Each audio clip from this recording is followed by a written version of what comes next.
All right, let's jump straight into this explainer. Today, we're unpacking a seriously dense intelligence dossier on Landry Industries. And honestly, their audacious, interconnected plan to spark a global paradigm shift is wild. What we're looking at isn't just your standard corporate profile. No, it's a forensic deep dive into a highly integrated multidisciplinary conglomerate. Operating under the banner of what they call a post-predatory enterprise, Landry Industries is merging open-source intelligence, advanced AI, and cutting-edge material science. The ultimate goal?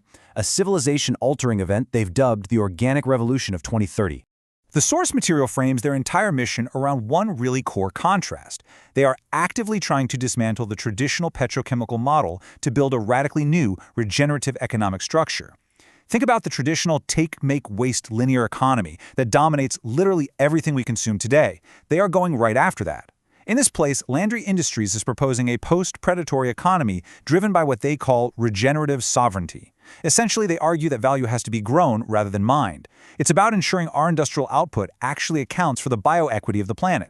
Now, to understand how they fiercely defend their operational bandwidth, just look at this extremely blunt reply from their CEO to some pushy marketers. Honestly, who actually likes unannounced phone calls these days anyway? But for Landry, it goes way beyond just a personal preference. The dossier details an organization that completely rejects predatory B2B consulting and forced synchronous meetings. If you try to press them for a video call to discuss website diagnostics, you're either going to get organizational silence or strict autoresponders, routing you straight to their public intelligence repositories. It's a highly deliberate tactic to force all interactions into asynchronous, text-based mediums, so they can completely control the flow of information.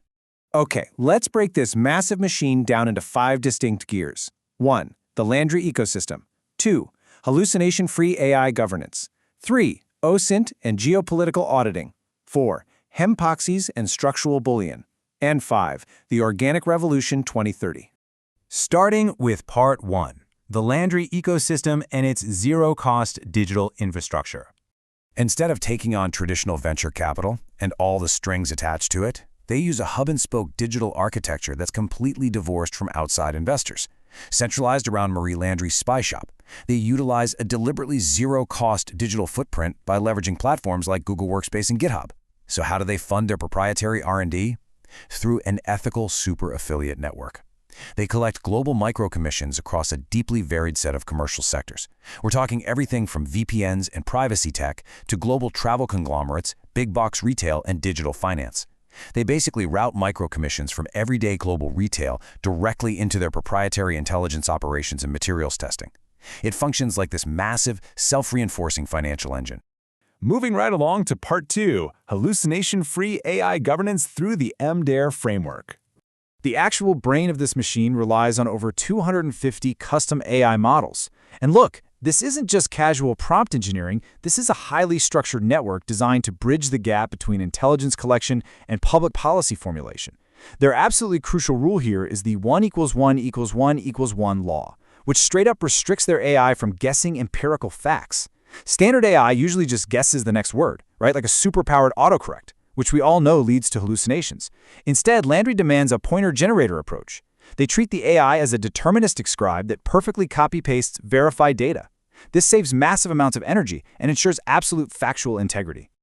By applying the scientific method directly to natural language processing, they've created these highly specialized agents that do everything from designing experiments to actively mitigating conflict language. You have AutoScience Pro 3 Organics, which basically automates the scientific research pipeline. Then there's Peacemaker GPT, scanning open-source intelligence to detect dehumanizing language. They even have a tool playfully called the Dislopificator, which, come on, is just a brilliantly amusing name, designed to transform low-quality generic AI text into structurally sound, high-value content. That brings us to Part 3, OSINT and geopolitical auditing, mapping the global landscape. With the infrastructure and the AI brain in place, let's talk about the eyes of the organization. How do they actually use open-source intelligence to audit entrenched power structures? Well, for Landry Industries, intelligence gathering is the predictive catalyst driving the whole shebang.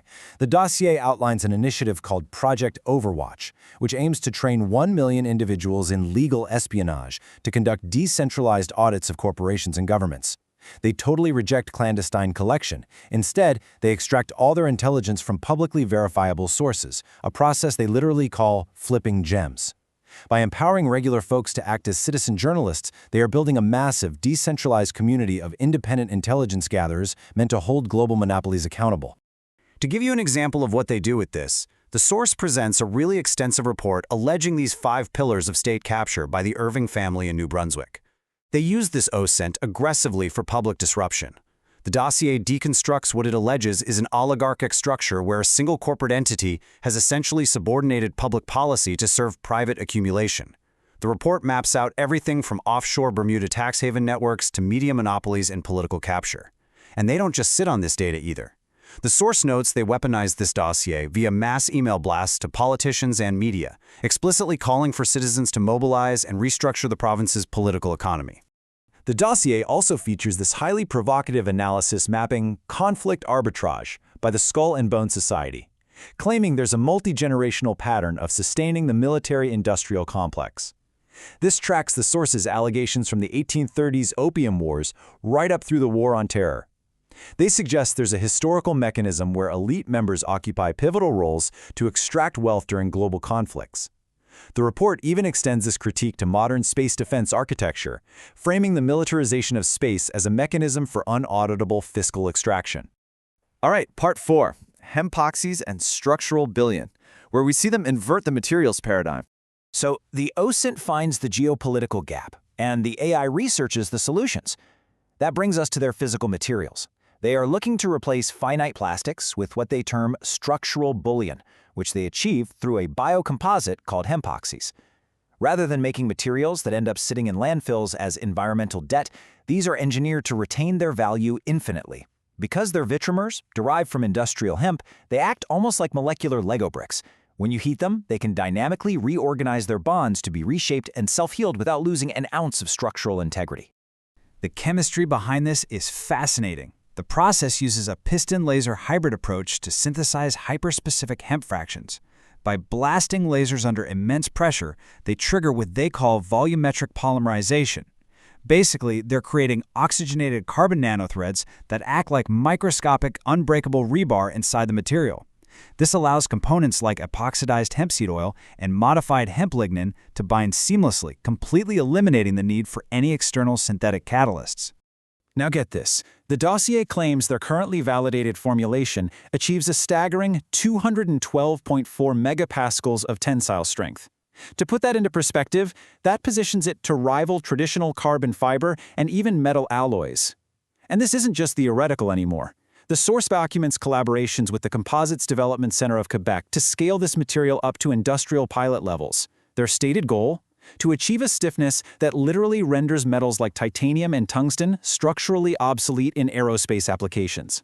Just imagine airplanes built from hemp that are lighter and stronger than metal, all while actively pulling carbon from the atmosphere. Finally, part 5, the Organic Revolution 2030, the grand output.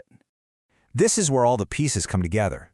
The legal anchor for this entire movement is the Universal Declaration of Organic Rights. It's a proposed global constitution that seeks to balance the rights of humans and the biosphere. It calls for the regeneration of soil, the permanent ban of synthetic pesticides, and the phasing out of patented GMOs. It even proposes a global organic tribunal that would levy trade sanctions against any entities clinging to the old extractive economy.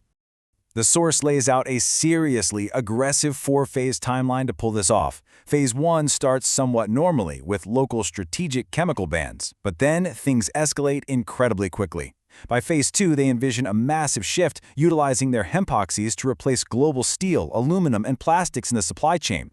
Phase 3 targets a universal global ban on non-organic commodities by 2035, and then Phase 4 takes this entire economic model off-world, focusing on bioregenerative interplanetary settlements on the Moon and Mars. Yes, you heard that right. We're talking going from farming hemp to building Martian bases by the 2030s.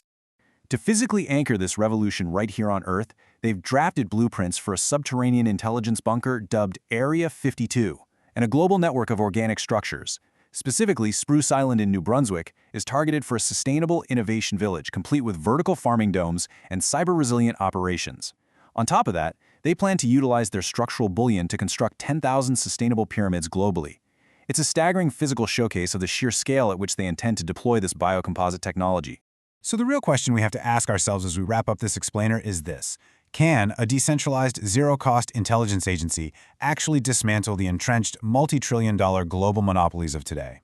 We've traced their blueprint from zero-cost digital affiliates and hallucination-free AI, right through to public geopolitical disruptions and laser-synthesized hemp chemistry.